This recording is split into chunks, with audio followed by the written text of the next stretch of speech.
ప్రతి విమర్శకి మనం వెంటనే రెచ్చిపోయి జవాబు ఇవ్వాల్సిన అవసరం లేదు. ఇవాళ ఫోన్లు అందరికీ చేతిలో ఉండడం వల్ల జరుగుతున్న ప్రమాదం అది. ఎవరో అందులో మన గురించి ఏదో పెడతారు, వెంటనే రెచ్చిపోయి వాళ్ళకి ఏదో ఇస్తాం.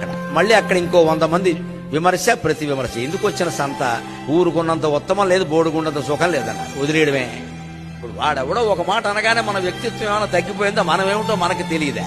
వాడి కామెంట్ ఒకటేనా అక్కడ లెక్క? వాడు బటన్ వేలు పైకి లేపాడా, కిందికి లేపాడా, ఏదో పక్షపాతం ఎటో లేపుకుంటాడు, మనకెందుకు అది? ఇతరుల అభిప్రాయాలను బట్టి మన వ్యక్తిత్వాలు ఉండవండి. మనం ఏమిటో మనకి తెలుసండి. ఇక్కడ వారు చెప్పక్కర్లేదండి మనకి. ఇక్కడ వారి మీద మనం ఆధారపడక్కర్లేదు. మనం ఏదో అందంగా ఉన్నామని మనకు అనిపించింది, మనం చూస్తే చాలు. ఆ ఫోటో అందులో పెట్టక్కర్లేదండి, చాలా ప్రమాదం అది.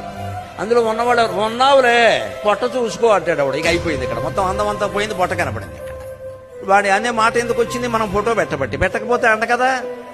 మరి అందులో పెట్టిన తర్వాత అనేవాడు అంటాడండి. అంచేది ఇతరుల మెప్పు కోసం బతకద్దు, మన కోసం మనం బతకాలి. మనలో